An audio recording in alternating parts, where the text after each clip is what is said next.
Hello students. चलो कुछ और एमसीक्यूज देख लेते हैं इंडियन पॉलिटी पे। मेरा नाम हुआ प्रशांत कुमार पांडे। आप लोग देख रहे हैं UPSC max means maximum study. जैसा कि आप सभी को पता है, हम लोग 500 इंपॉर्टेंट एमसीक्यूज कर रहे हैं, जिसका ये लेक्चर नंबर 4 है एसएससी के किसी भी एग्ज़ाम के लिए। ठीक है, अगर आप तो मेरा तो वैसे एसएससी सीजीएल और सीएचएसएल दोनों को बैलेंस करके चलना है। ठीक है, तो दोनों टाइप के क्वेश्चन आपको देखने को मिलेंगे, एसएससी सीजीएल के लिए भी और सीएचएसएल के लिए भी। आप कोई भी एग्ज़ाम की तैयारी कर रहे हो तो एसएससी का कोई भी एग्ज़ाम, तो उसके लिए ये इंपॉर्टेंट है। ठीक है, चलिए स्टार्ट करते हैं। कुछ और क्वेश्चन देखते हैं, जैसे कि हम लोग 3 और एक्सरसाइज कंप्लीट कर चुके हैं। क्वेश्चन नंबर 1 है आज का कि किस आर्टिकल के तहत में जो प्रेसिडेंट ऑफ इंडिया है ना, वो हमारे कंट्री में फाइनेंशियल इमरजेंसी डिक्लेयर कर सकते हैं। Under article 349, under article 365, article 32 या फिर आर्टिकल 360। किस आर्टिकल के तहत में हमारे कंट्री में फाइनेंशियल इमरजेंसी आ सकती है by the help of president of India? जल्दी से इसका आंसर बताइए। बताइए मतलब कि अपने कॉपी में लिखिए। ठीक है, जल्दी से इसका कॉपी में आपको अपना आंसर लिखना है। और आपको नहीं पता हम लोग क्या कर रहे हैं, तो आपको क्या करना है, क्वेश्चन नंबर 1 से लेके ऐसे मार्किंग करना है जितना भी क्वेश्चन यहाँ तक होगा। अब वो सही है कि गलत है आपको बताना है, और फाइनली आपको अपना जो मार्क्स होगा उसको कमेंट करना है। ठीक है, चलिए अगर आप लोग इसका आंसर देख लिए होंगे तो इसका करेक्ट आंसर होगा, वो होगा option number D, that is article 360। ऐसे याद रखना कि 360 का मतलब क्या होता है, चारों तरफ। चारों तरफ, जैसे नहीं बोलते हैं कि कोई 360 डिग्री में काम कर लेता है, 360 डिग्री, तो 360 मतलब चारों तरफ। तो फाइनेंशियल इमरजेंसी मतलब कि चारों तरफ इमरजेंसी लगी हुई है, ऐसे याद रख सकते हो। ठीक है, ये बस एक ट्रिक है। तो हमारे कंट्री में जो ये फाइनेंशियल इमरजेंसी का जो प्रोविज़न है ना, वो आर्टिकल कितने मेंशन है, आर्टिकल 360 में मेंशन है। ठीक है, याद रखोगे आर्टिकल 360 में क्या है, फाइनेंशियल इमरजेंसी है। चलिए क्वेश्चन नंबर 2 देख लेते हैं कि कौन सा फंडामेंटल राइट है आपके पास में जिसके तहत आप क्या कर सकते हो कि कोर्ट में जा सकते हो अगर वो आपका फंडामेंटल राइट वॉयलेट होता है तो। यानी कि अगर कोई आपका फंडामेंटल राइट वॉयलेट हो रहा है तो कौन सा ऐसा फंडामेंटल राइट है जो सारे फंडामेंटल राइट को के लिए आपको कोर्ट में भेजने को भेज सकता है? वो कौन सा फंडामेंटल राइट है? राइट टू कॉन्स्टिट्यूशनल रेमेडीज है, राइट अगेंस्ट एक्सप्लोटेशन है, कल्चरल एंड एजुकेशनल राइट है, या फिर right to freedom of religion है? यानी कि इनमें से कौन सा फंडामेंटल राइट है जो कि बाकी फंडामेंटल राइट को प्रोटेक्ट करती है? अगर वो वायलेट होता है तो आप डायरेक्टली कोर्ट भी जा सकते हो। वो कौन सा फंडामेंटल राइट है? चलिए आपका आंसर आ गया होगा, तो इसका करेक्ट आंसर होगा मेरे भाई, वो होगा option number A, that is right to constitutional remedies. मैं इतनी बार बता चुका हूँ ना कि ये मुझे कोई सपने में आके पूछेगा तो मैं उसका आंसर बता दूंगा। आर्टिकल नंबर 32 ये क्या करता है, सुप्रीम कोर्ट जाने की आपको गारंटी देता है। आप कोई भी कोर्ट जा सकते हो, अगर आपका फंडामेंटल राइट अगर वॉयलेट होता है तो आप डायरेक्टली कोर्ट जाके इसके लिए अपील कर सकते हो। फंडामेंटल राइट, फंडामेंटल ड्यूटी नहीं, फंडामेंटल राइट। चलिए क्वेश्चन नंबर 3 देख लेते हैं कि 15th कॉन्स्टिट्यूशनल अमेंडमेंट एक्ट के बाद में जो हाई कोर्ट के जजेस हैं उनकी रिटायरमेंट एज कितनी कर दी गई है? 60 ईयर्स, 62 ईयर्स, 65 ईयर्स या फिर 58 ईयर? कौन सा करेक्ट आंसर होगा? तो इसका करेक्ट आंसर होगा, आप लोग अपना मार्क करते रहोगे, ठीक है, पॉज कीजिए और आंसर बताइए। इसका करेक्ट आंसर होगा, वो होगा option number B, that is 62 years. क्यों होगा? क्योंकि देखिए 15th कॉन्स्टिट्यूशनल अमेंडमेंट एक्ट के पहले हमारे कॉन्स्टिट्यूशन में 60 ईयर का प्रोविजन था। मतलब कि अगर कोई भी जजेस को अगर रिटायरमेंट होना है ना, तो उसके लिए उनका मिनिमम एज 60 ईयर था, लेकिन इसको बढ़ाकर 2 साल और कर दिया गया, दैट इज 62 ईयर्स। मतलब अब आपको अगर सुप्रीम कोर्ट हाई कोर्ट के जजेस हो तो अगर आपको रिटायर करना है तो रिटायर आप 62 ईयर्स में होगे, ना कि 60 ईयर्स में। इस बात को याद रखिएगा। कब किया गया था ये? 1963 में ये काम किया गया था। कब किया गया था? 1963 में जो हाई कोर्ट के जजेस हैं उनका जो एज लिमिट है उसको बढ़ा दिया गया था, +2 ईयर्स। क्लियर है? चलिए अगला क्वेश्चन पे पढ़ते हैं। कोई भी एक आदमी प्रेसिडेंट ऑफ इंडिया की पोस्ट पर कितनी बार अप्लाई कर सकता है? मान लीजिए कि कोई एक आदमी है, वो प्रेसिडेंट ऑफ इंडिया बन गया, तो कितनी बार वो बन सकता है, कितनी बार वो सर्विस दे सकता है? इसका कितनी बार लिमिट है? 2 टाइम्स, 1 टाइम्स, 3 टाइम्स या अनलिमिटेड टाइम्स? कौन सा करेक्ट आंसर होगा, जल्दी से बताइए। यानी कि कोई एक आदमी प्रेसिडेंट ऑफ इंडिया कितनी बार बन सकता है? चलिए, इसका करेक्ट आंसर क्या होगा? Unlimited times. हमारे कॉन्स्टिट्यूशन में बिल्कुल भी कोई भी लिमिटेशन किसी भी चीज़ के लिए नहीं है, ठीक है? कोई भी लिमिटेशन नहीं है, there is no constitutional limitation, ठीक है? रिगार्डिंग टू इंडियन प्रेसिडेंट, आपको प्रेसिडेंट ऑफ इंडिया बनना है, आप अनलिमिटेड टाइम्स बन सकते हो। याद रखिएगा कि हमारे इंडिया में सिर्फ एक ही है, डॉक्टर राजेंद्र प्रसाद, जिन्होंने राजेंद्र प्रसाद, PRASHAD, ठीक है? राजेंद्र प्रसाद सिर्फ इकलौते ऐसे इंसान हैं जिन्होंने 2 टर्म को कंप्लीट किया है एज अ प्रेसिडेंट। बाकी अभी तक कोई भी ऐसा इंसान नहीं हुए हैं जो कि 2 टर्म कंप्लीट किए हो, मतलब ऐसे, ठीक है ना? समझ में आ रहा है ना? सिर्फ राजेंद्र प्रसाद ही हैं जिन्होंने 2 बार प्रेसिडेंट बने हैं हमारे कॉन्स्टिट्यूशन, मतलब इंडियन में। क्लियर? चलिए अगला क्वेश्चन देखते हैं। क्वेश्चन नंबर 5 क्या कह रहा है कि इनमें से कौन सा ऐसा बिल है जिसको अगर आपको पास करवाना है तो आपको स्पेशल मेजोरिटी की जरूरत होती है? स्पेशल मेजोरिटी क्या होती है? 2/3। और सिंपल मेजोरिटी क्या होती है? 1/2। क्लियर है यहाँ तक? अगर आपको इनमें से कौन सा ऐसा बिल है या फिर कौन सा ऐसा काम है जिसको आपको पार्लियामेंट में पास करवाना है ना, तो आपको स्पेशल मेजोरिटी से ही पास करवाना होगा, तभी ये पास माना जाएगा। सिंपल मेजोरिटी से काम नहीं बनेगा। जब किसी एक नए स्टेट को बनाना हो या फिर कोई पार्लियामेंट प्रोसेसर जो है उसको चेंज करना हो या फिर चेंज इन फंडामेंटल राइट को चेंज करना हो या abolition of state legislative council या फिर किसी स्टेट लेजिस्लेटिव काउंसिल को कैंसिल करना हो, हटाना हो, तो उसके लिए किस काम के लिए आपको स्पेशल मेजोरिटी की जरूरत पड़ेगी? जल्दी से आंसर बताइए। तो इसका करेक्ट आंसर होगा, वो होगा ऑप्शन नंबर, फंडामेंटल राइट किसमें है भाई? यहाँ C नंबर पे, तो ये होगा फंडामेंटल राइट। क्लियर है? Option number C। Fundamental right को अगर आपको बदलना है तो आपको स्पेशल मेजोरिटी की जरूरत पड़ेगी अंडर आर्टिकल 368। अंडर 368 में अगर आपको फंडामेंटल राइट को चेंज करना है तो आपको स्पेशल मेजोरिटी चाहिए, यानी कि पार्लियामेंट में 2/3, वो भी दोनों पार्लियामेंट से पास होनी चाहिए, अपर हाउस और लोअर हाउस दोनों से। क्लियर है यहाँ तक? चलिए, समझ में आ गया होगा। तो क्वेश्चन नंबर 5 के बाद सीधा बढ़ते हैं क्वेश्चन नंबर 6 में, कि कौन सा ऐसा कॉन्स्टिट्यूशन का फ्रेज है, या जो फ्रेज है ना वो किस आर्टिकल के लिए यूज किया गया है? Heart and soul of the constitution. यानी कौन सा आर्टिकल है जिसके लिए heart and soul of the constitution use किया गया है by the doctor Bhimrao Ambedkar. ये मैं इतनी बार बता चुका हूं कि जो लोग अगर पहले से देख रहे होंगे ना तो वो पक्का बता देंगे। आर्टिकल 30, आर्टिकल 28, आर्टिकल 4 या आर्टिकल 32। इसका करेक्ट आंसर क्या होगा? इसका करेक्ट आंसर होगा नो डाउट आर्टिकल नंबर 32। इसे हमें हमारे कॉन्स्टिट्यूशन का हार्ट एंड सोल, आत्मा और दिल कहा गया है हमारे कॉन्स्टिट्यूशन का। क्यों कहा गया है? क्योंकि अगर कोई भी आपका फंडामेंटल राइट अगर वॉयलेट होता है तो आप डायरेक्टली सुप्रीम कोर्ट का दरवाजा खटखटा सकते हो, कोर्ट जा सकते हो। यानी आपकी फंडामेंटल राइट के लिए ये लोग इतने सीरियस हैं कि आप डायरेक्टली कोर्ट विजिट कर सकते हो। बात को समझ में आ रहा है ना? इसीलिए ये जो आर्टिकल है, इस आर्टिकल को हार्ट कहा जाता है, हार्ट ऑफ कॉन्स्टिट्यूशन। क्लियर है? Heart of constitution. चलिए आगे बढ़ते हैं। क्वेश्चन नंबर 7 क्या है? वोट ऑन अकाउंट कितने दिनों के लिए वैलिड रहता है अगर इलेक्शन ईयर को हटा दे तो? 2 मंथ के लिए, 3 मंथ के लिए, 6 मंथ के लिए या फिर 9 मंथ के लिए? जल्दी से इसका आंसर बताइए। चलिए आपका आंसर आ गया होगा, तो इसका करेक्ट आंसर होगा option number B, that is 3 month. अगर आपका वोट ऑन अकाउंट को अगर वैलिड रखना है तो वो इसका 3 मंथ आपको मिनिमम चाहिए होगा, मतलब मैक्सिमम। हाउ लॉन्ग, कितना लंबा तक तुम चल सकते हो? तो ये 2 से 3 मंथ तक, तो मतलब कि मिनिमम 2 मंथ और मैक्सिमम 3 मंथ्स ये वोट ऑन अकाउंट वैलिड रहता है। क्लियर यहां तक? चलिए क्वेश्चन नंबर 8 देख लेते हैं। क्वेश्चन नंबर 8 ये कह रहा है कि right to freedom and speech and expression, ये जो है वो हमारे कॉन्स्टिट्यूशन के किस पार्ट में है, मतलब कि कौन सा कॉन्स्टिट्यूशन में है? ये एक डायरेक्टिव प्रिंसिपल है, ये एक लीगल राइट है, ये एक फंडामेंटल राइट है, या फिर एक मोरल ऑब्लिगेशन है? एक मतलब कह सकते हो कि लोगों के बीच में बस ऐसा ही एक मोरल है, ठीक है, नैतिक है। तो कौन सा ऑप्शन सही होगा? A, B, C, D। एक लीगल राइट है, प्रिंसिपल है, डायरेक्टिव प्रिंसिपल है, DPSP है, फंडामेंटल राइट है या फिर मोरल ऑब्लिगेशन है? क्या होगा करेक्ट आंसर?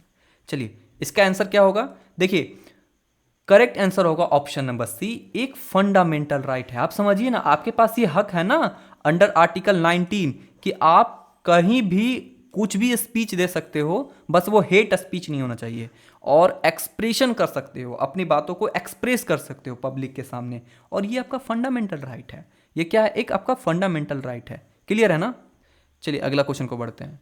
क्वेश्चन नंबर क्या कह रहा है कि who act as a custodian of contingency fund of India, यानी कि CFI का कस्टोडियन किसे कहा जाता है? प्रेसिडेंट को, प्राइम मिनिस्टर को, जजेस ऑफ सुप्रीम कोर्ट को, या फिर फाइनेंस मिनिस्टर को? किसको कहा जाता है? जल्दी से बताइए फास्ट। चलिए आपका आंसर आ गया होगा, तो इसका करेक्ट आंसर होगा option number D, that is finance minister. सारा काम पैसों का है, ठीक है, तो ये किसका होगा? फाइनेंस मिनिस्टर पर। याद रखिएगा कस्टोडियन मतलब क्या होता है? रक्षा करने वाला या फिर मैनेज करने वाला, ठीक है। हमारे इंडिया के जितने भी फंड्स होते हैं उसको मैनेज कौन करता है? नो डाउट आपका फाइनेंस मिनिस्टर मैनेज करते हैं, बट किसके नेम पर? वो प्रेसिडेंट के नेम पर किया जाता है। याद रखिएगा प्रेसिडेंट के नाम बार बार यूज होता है, मतलब कि ये सारे खर्चे प्रेसिडेंट कर रहे होते हैं, बट बैकग्राउंड में जो भी इसका कस्टोडियन होते हैं वो फाइनेंस मिनिस्टर होते हैं। क्लियर है यहाँ तक? चलिए क्वेश्चन नंबर 10। क्वेश्चन नंबर 10 कह रहा है कि जुडिशियल रिव्यू जो है ना, हमने किस कंट्री से अडॉप्ट किया है? United state, Canada, United kingdom या फिर आयरलैंड? किस कंट्री से हमने जुडिशियल रिव्यू को उठाया है?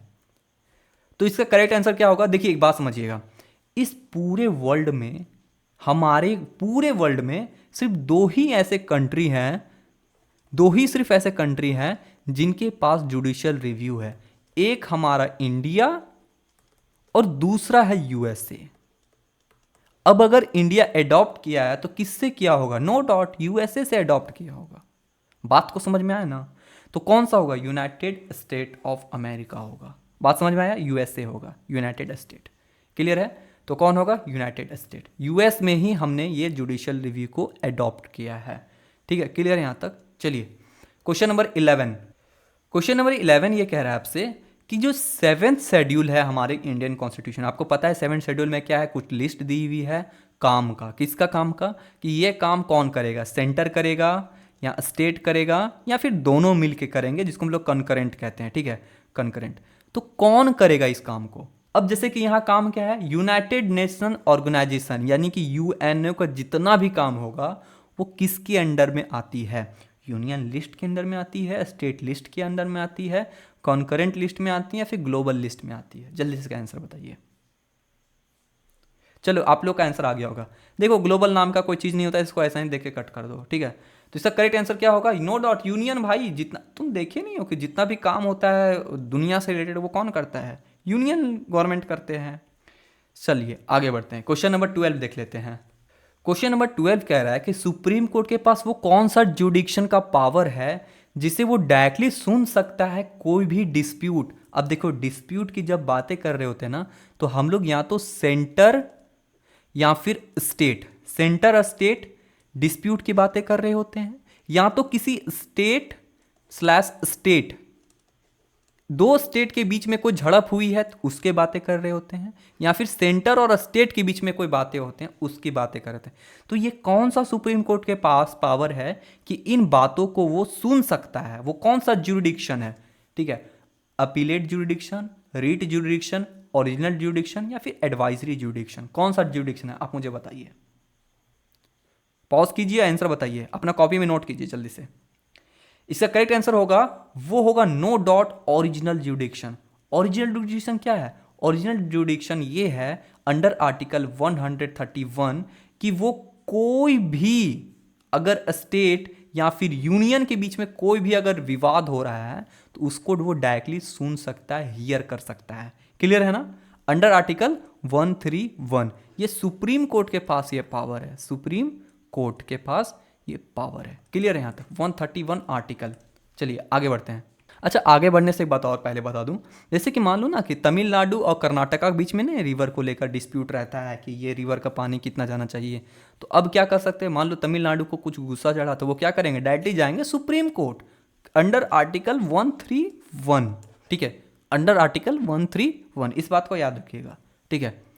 चलिए क्वेश्चन नंबर 13 क्या कह रहा है कि किस कंट्री का कॉन्स्टिट्यूशन रिटेन नहीं है, किस कंट्री का कॉन्स्टिट्यूशन रिटेन नहीं है, ऑस्ट्रेलिया का, बांग्लादेश का, यूनाइटेड स्टेट का या फिर यूनाइटेड किंगडम का।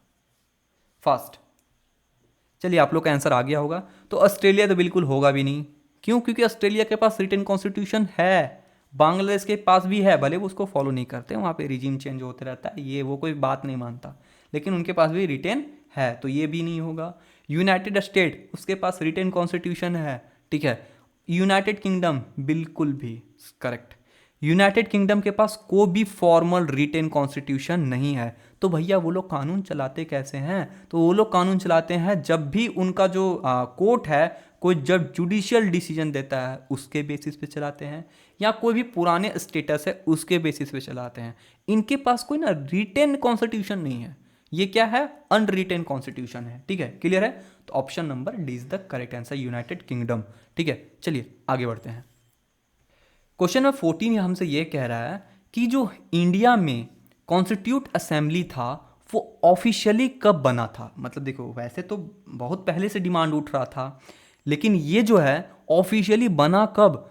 तो इसका करेक्ट आंसर क्या होगा वो मुझे बताओ, अपने कॉपी में नोट करो। 1950 होगा, 1946 होगा, 1940 होगा या 1947 होगा। जल्दी से इसका करेक्ट आंसर बताइए। कॉन्स्टिट्यूट असेंबली इंडिया में कब बनाया गया था ऑफिशियली? तो इसका करेक्ट आंसर क्या होगा? Option number no doubt B होगा। कौन? 1946। देखो भैया, हमारे आज़ादी से पहले की बातें हैं ये, तो 1950 होने को रहा नहीं, 1947 होने को रहा नहीं, या तो ये होगा या तो ये होगा। तो कौन सा ऑप्शन करेक्ट है? Option number B is the correct answer, that is हमारे यहाँ पे आया था 1946 में। अब कभी कभी ये भी क्वेश्चन आता है कि कौन लाया था, तो इसको लाने वाला था cabinet mission, cabinet mission, cabinet mission. Cabinet mission में टोटल 3 आदमी आए थे यूनाइटेड किंगडम से, और उन 3 का काम था कि यहां पे आके फाइनली 1946 में हमारे यहां पे असेंबली बनाना, कॉन्स्टिट्यूट असेंबली का फॉर्मेशन करना, ठीक है। 3 आदमी थे। चलिए, जिसमें से एक का नाम मुझे याद है, अलेक्जेंडर था, करेक्ट। चलिए क्वेश्चन नंबर 15 का आंसर देखते हैं। तो क्वेश्चन नंबर 15 ये कह रहा है कि जब कभी भी सुप्रीम कोर्ट कोई भी केसेस का री एग्जामिन करेगी, चाहे तो वो लीगल इशू हो चाहे कोई भी इशू हो, तो वो सुप्रीम कोर्ट का ज्यूडिक्शन कौन से ज्यूडिक्शन के अंडर आता है? एडवाइजरी ज्यूडिक्शन। अब देखो ये ज्यूडिक्शन क्या है, अगर आपको समझ में नहीं आ रहा तो आप मुझे कमेंट करो कि भैया समझ में नहीं आ रहा, इस पर एक अलग सा वीडियो बना दीजिए, मैं इस पर अलग सा वीडियो बना दूंगा, ठीक है। एपिलेट ज्यूडिक्शन, ओरिजिनल ज्यूडिक्शन, रीट ज्यूडिक्शन, क्या होगा करेक्ट आंसर बताइए जल्दी से। चलो आप लोग का आंसर आ गया होगा, तो देखो इसका करेक्ट आंसर होगा नो डॉट, बिल्कुल ऑप्शन नंबर बी, एपिलेट ज्यूडिक्शन। देखो एडवाइजरी ज्यूडिक्शन क्या होता है कि जब लोअर कोर्ट डायरेक्टली किसी केस को सुप्रीम कोर्ट या फिर उसके हाई कोर्ट में भेजती है एडवाइस के लिए, तो उसको एडवाइजरी ज्यूडिक्शन बोलते हैं। ओरिजिनल ज्यूडिक्शन अभी जस्ट मैंने बताया कि जब कोई डिस्प्यूट होता है, डिस्प्यूट किससे किसके बीच में? स्टेट सेंटर के बीच में, या फिर सेंटर स्टेट के बीच में, ये तो एक ही बात हो गया, या तो स्टेट स्टेट के बीच में। क्लियर है? तो ये डिस्प्यूट के लिए कौन सा होगा? ओरिजिनल ज्यूडिक्शन होगा। रीट ज्यूडिक्शन अंडर आर्टिकल 32 आता है, ठीक है। आर्टिकल 32 जब आपका फंडामेंटल राइट जब वायलेट होता है तो आप डायरेक्टली कोर्ट जा सकते हो, ठीक है। क्लियर है? तो इसका करेक्ट आंसर बचा कौन? No doubt, option number B is the correct answer. कौन बचा? Appellate jurisdiction. इस ज्यूडिक्शन में सुप्रीम कोर्ट के पास ये पावर है कि उसके जितने भी लोअर कोर्ट के रिव्यूज है ना, उसको वो री एग्जामिन कर सकती है, ठीक है। वो जितने भी डिसीजन है उनको रिव्यू कर सकती है। क्वेश्चन नंबर 16 देख लेते हैं। क्वेश्चन नंबर 16 ये कह रहा है कि इनमें से कौन सा फंडामेंटल ड्यूटी नहीं है under article 51A।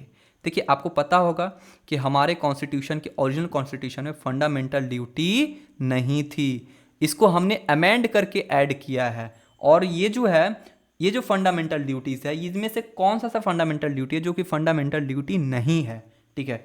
Promoting the environment, क्या ये फंडामेंटल ड्यूटी है या नहीं है?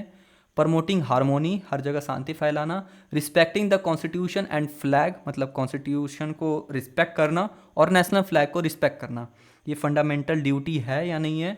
Abolishing title except military and academic, ये है या फिर नहीं है? कौन सा करेक्ट आंसर होगा बताइए? कौन सा फंडामेंटल ड्यूटी नहीं है? फंडामेंटल ड्यूटी नहीं है, कौन सा नहीं है, जल्दी बताइए। चलो आप लोग का आंसर आपने मार्क कर लिया होगा, जिसका करेक्ट आंसर होगा no doubt option number D. ये कोई फंडामेंटल ड्यूटी नहीं है, ये फंडामेंटल राइट है। It is a fundamental right under article 18। मैंने आपको बताया था आर्टिकल 18 के तहत में ये दिखाया गया है कि जितने भी आपके पास टाइटल होंगे ना, वो टाइटल नहीं होंगे, लेकिन कुछ कुछ टाइटल आप एक्वायर कर सकते हो अगर वो टाइटल रिलेटेड टू है मिलिट्री से, ठीक है, या तो कोई एकेडमिक से। जैसे कोई कोई आदमी होते हैं ना अपने नाम के आगे डॉक्टर लगाते हैं, डॉक्टर प्रशांत कुमार पांडे, ठीक है, तो ये जो डॉक्टर नाम है ना, ये क्या है? आपके लिए एक टाइटल है, और ये टाइटल हर किसी को नहीं मिलता। उसी को मिलता है जिसके पास कोई एकेडमिक या मिलिट्री टाइटल हो, ठीक है। जैसे कभी नहीं बोलते मेजर, सर जनरल, ऐसा करके नहीं बोलते हैं, बोलते हैं ना, तो कब मिलेगा? चाहे तो कोई मिलिट्री से रिलेटेड हो या फिर कोई एकेडमिक। अब एकेडमिक में बार बार एजुकेशन को मत ले आना, एकेडमिक में बहुत सारी चीज़ें होती हैं, कोई खेल कूद में भी मिल जाता है, ठीक है, बात को समझ में आ रहा है ना, ठीक है। अब जैसे कि मान लो किसी का नाम है प्रोफेसर प्रशांत कुमार पांडे, क्लियर है? अपना नाम क्या भी लगा लेना, बार बार मत बोलना कि भैया बार बार अपने नाम लगा रहे हैं, ठीक है। तो ये किस आर्टिकल में है? आर्टिकल नंबर 18 में है, ठीक है, समझ में आया ना? अच्छा एक बताओ, आर्टिकल 17 क्या है? आर्टिकल 17 है, आप बोल सकते हो कि ये जो अनटचेबिलिटी है उसको एबॉलिश करते हैं, आर्टिकल 17। क्वेश्चन नंबर 17 देख लेते हैं इस बार। देखो ये 17 तो मतलब इतनी बार बता चुका हूँ कि तुम तुरंत बता दोगे। क्वेश्चन पढ़ो, ये कह रहा है कि सिटीजन के पास कौन सा ऐसा पावर है जिससे वो एक लीगल रेमेडी ले सकते हैं अगर उनका फंडामेंटल राइट वायलेटेड होता है। तो कौन सा है भाई? Right to freedom of religion है, राइट अगेंस्ट एक्सप्लॉयटेशन है, राइट टू कॉन्स्टिट्यूशनल रेमेडीज है, कल्चरल एंड एजुकेशनल राइट है। कौन सा करेक्ट आंसर होगा? नो डाउट यार, option number C is the correct answer, right to constitutional remedies, ठीक है, यही होगा। अंडर आर्टिकल 32 को क्या कहा जाता है? Heart and soul of the constitution, बात खत्म, ठीक है। चलिए क्वेश्चन नंबर 17 के बाद आगे बढ़ते हैं। ओह फाइनली खत्म। तो देखिए ये था हमारा आज का मतलब क्वेश्चंस, और ये स्कैनर है, अगर किसी को बाय द वे हेल्प करनी हो तो आप कर सकते हो, क्योंकि मेरे पास वैसा कोई बैकग्राउंड नहीं है कि मैं समझ रहे हो ना, कि जैसे सबके पास होता है कि वो पढ़ा रहे होते हैं तो उनके पीछे पैसे मिल रहे होते हैं, मेरे पीछे कोई नहीं है दोस्त, आई एम वेरी अलोन, ठीक है। तो बस मैं ये आपके लिए कर रहा हूँ, तो अगर कुछ भी हो सकता है, अगर सपोर्ट कर सकते हो तो नो डाउट कर सकते हो, ठीक है। Thank you so much for watching this video. अगले मिलते हैं अगले वीडियो में, तब तक के लिए जय हिंद, जय भारत, वंदे मातरम।